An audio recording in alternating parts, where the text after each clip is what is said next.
ভারত পাকিস্তানের সম্পর্কের আকাশে আবারও কালো মেঘ। ভারতের বিদেশমন্ত্রী এস জয়শঙ্করের এক মন্তব্য দুদেশের কূটনৈতিক সমীকরণের নতুন নকশা আঁকতে চলেছে। এমন এক মন্তব্য যা পাকিস্তানের সেনাপ্রধান আসিম মুনিরকে যেন তৎক্ষণাৎ নড়ে চড়ে বসতে বাধ্য করেছে। জয়শঙ্কর স্পষ্ট ভাষায় বলেছেন, ভারত এবং পাকিস্তানের তুলনা করাটাই ভারতের প্রতি অন্যায়। তার কারণ, ভারতের রাষ্ট্রীয় কাঠামো, সিদ্ধান্ত গ্রহণের প্রক্রিয়া এবং গণতান্ত্রিক শক্তির সঙ্গে পাকিস্তানের কোনো তুলনাই চলে না। এখানেই শুরু হয় বিতর্কের কেন্দ্রবিন্দু।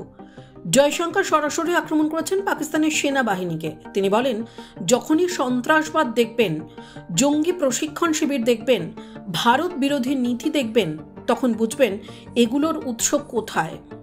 তার দাবি, পাকিস্তান সরকারের আসল নিয়ন্ত্রণ রয়ে গেছে রাওয়ালপিন্ডির জেনারেল হেডকোয়ার্টারের হাতে। সেনাবাহিনী পাকিস্তানের রাজনীতি থেকে ধর্মীয় উগ্রবাদ সবকিছুতেই সিদ্ধান্ত নেয়। তাই ভারতের সঙ্গে সম্পর্কেও প্রধান বাধা সেই সেনা শাসিত মানসিকতাই।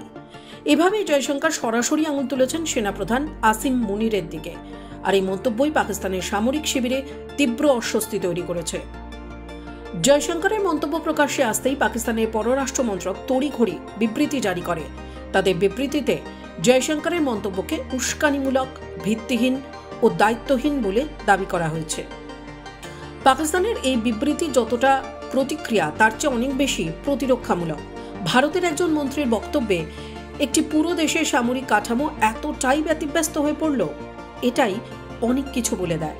বিবৃতিতে পাকিস্তান আরও অভিযোগ করেছে, ভারত নাকি পরিকল্পিতভাবে পাকিস্তানকে অপমান করেছে এবং অস্থিরতা তৈরি করতে চাইছে। কিন্তু বাস্তব হলো, এই বিবৃতির মাধ্যমে স্পষ্ট তাদের ক্রমবর্ধমান নিরাপত্তাহীনতা।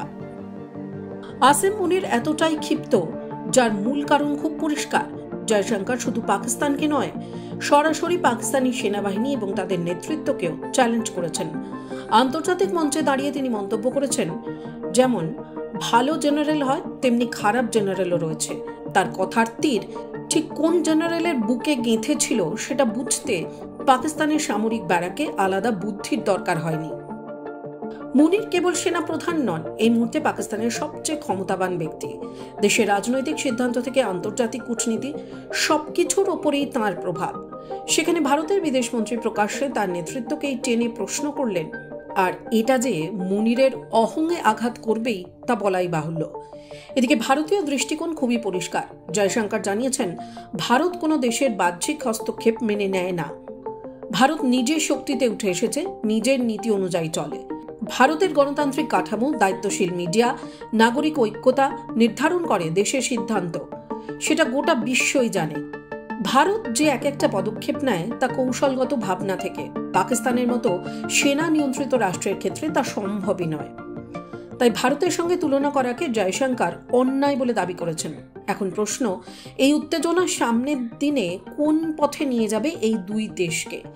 পাকিস্তানের তড়িঘড়ির প্রতিক্রিয়ায় বুঝিয়ে দিচ্ছে, ভারতের আত্মবিশ্বাসী বক্তব্য তাদের কূটনৈতিক এবং সামরিক ব্যাকফুটে ঠেলে দিয়েছে। ভারতের কড়া অবস্থান স্পষ্ট।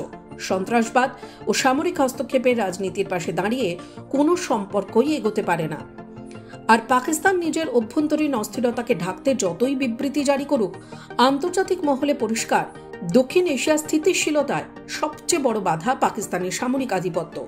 শেষ কথা একটাই, জয়শঙ্করের একটি বক্তব্যই তুলে ধরেছে দুদেশের পার্থক্যের মাপকাঠি। ভারত দাঁড়িয়ে আছে নিজের নীতি, নিজের শক্তির ওপরে, আর পাকিস্তান দাঁড়িয়ে আছে জেনারেলদের ইচ্ছার উপর। আর এখন সময় বলে দেবে এই কূটনৈতিক চাপ কোন পথে মোড় নেবে। কিন্তু এটুকু নিশ্চিত যে ভারত এখন আক্রমণাত্মক আর পাকিস্তান রক্ষণাত্মক মোডে। টাইমস নাও খবর।